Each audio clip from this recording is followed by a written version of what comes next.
উড়িষ্যায় কাজ করতে গিয়ে ফের আক্রান্ত সুতির মধুপুরের পরিযায়ী শ্রমিক, আশঙ্কাজনক অবস্থায় সানোয়ার শেখ। উড়িষ্যায় কাজ করতে গিয়ে খুন হওয়া চক বাহাদুরপুরের যুবক জুয়েল রানার ঘটনার রেশ কাটতে না কাটতে ফের আক্রান্ত হলেন মুর্শিদাবাদের আরেক পরিযায়ী শ্রমিক। মুর্শিদাবাদ জেলার সুতি থানার অন্তর্গত মধুপুর গ্রামের যুবক সানোয়ার শেখকে উড়িষ্যার সম্বলপুর এলাকায় নির্মমভাবে মারধর করা হয়েছে বলে অভিযোগ। বর্তমানে তিনি আশঙ্কাজনক অবস্থায় চিকিৎসাধীন। পরিবার সূত্রে জানা গেছে, সানোয়ার শেখ রাজমিস্ত্রির কাজের জন্য প্রায় 7 বছর ধরে উড়িষ্যার সম্বলপুর এলাকায় কর্মরত ছিলেন। গতকাল তিনি কাজ শেষে বাসায় রান্না করছিলেন। সেই সময় স্থানীয় এলাকার কয়েকজন আচমকায় তাঁর উপর চড়াও হয়। অভিযোগ, লাঠি ও ধারালো অস্ত্র দিয়ে বেধড়ক মারধর করা হয় তাকে। এই হামলায় মাথা ফেটে গুরুতর জখম হন সানোয়ার। এই ঘটনাতেই মারা গেছেন সুতি থানার চক বাহাদুরপুর এলাকার যুবক জুয়েল রানা। একই ঘটনায় আরও কয়েকজন পরিযায়ী শ্রমিক আহত হয়েছেন। আহত সানোয়ার শেখের বাবা মরফুল শেখ জানান, তিনিও আগে এই এলাকায় কাজ করতেন, তবে ক্যান্সারে আক্রান্ত হওয়ায় বর্তমানে বাড়িতেই থাকছেন। ছেলের উপরেই নির্মম হামলার খবর পেয়ে পরিবার সম্পূর্ণ ভেঙে পড়েছে। ঘটনার খবর পেয়ে মধুপুরের সানোয়ার শেখের পরিবারের সঙ্গে দেখা করেন সুতির বিধায়ক মানি বিশ্বাস, সুতি থানার আইসি সুপ্রিয় রঞ্জন মাঝি এবং সুতি 1 নম্বর ব্লকের বিডিও অপূর্ব সাহা।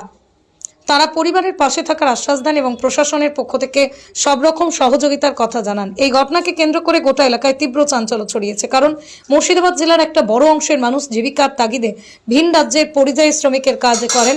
একের পর এক এই ঘটনায় স্বাভাবিকভাবে আতঙ্কে রয়েছেন পরিযায়ী শ্রমিকদের পরিবারগুলো। অনেকেই প্রশ্ন তুলছেন, এবার কি আমাদের ছেলেদের নিরাপত্তা থাকবে?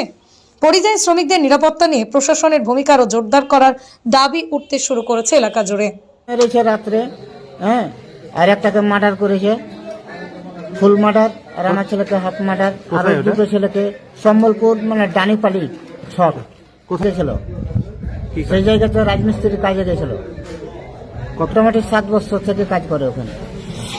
রাত 10টা-20 ফোন পেয়েছি, বৌমা ফোন করেছিল, ওদের লোক ছিল ওখানে আরো, তারা ওদেরকে ফোন করেছিল। তারা ফোন করার পর বৌমা আমাকে আর বিহেভিয়ারটা আমাকে ফোন করেছিল যে এরকম ব্যাপার, একটাকে মার্ডার করে শেষ করে দিয়েছে, আর 3-4 জনকে পা হাত ভেঙে আর মাথা ফাটিয়েছে তোমার ছেলে।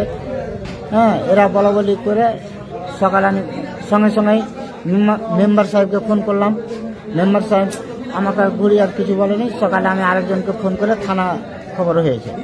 ওখানকার ওরা স্থানীয়রাই মেরেছে, যারা ওই আপনার সাইডে আছে ওখানকার লোকই মেরেছে, আমাদের বেঙ্গলের লোক তো মারেনি, বা ওরা নিজেরা মারপিট তো করেনি, তারা ওখানকার স্থানীয়রা মেরেছে। কি নাম আপনার ছেলে? আমার ছেলের নাম হচ্ছে সানোয়ার হোসেন, বাড়ি মধুপুর। পেশেন্ট আগে সেই জায়গাতে কাজ করতাম।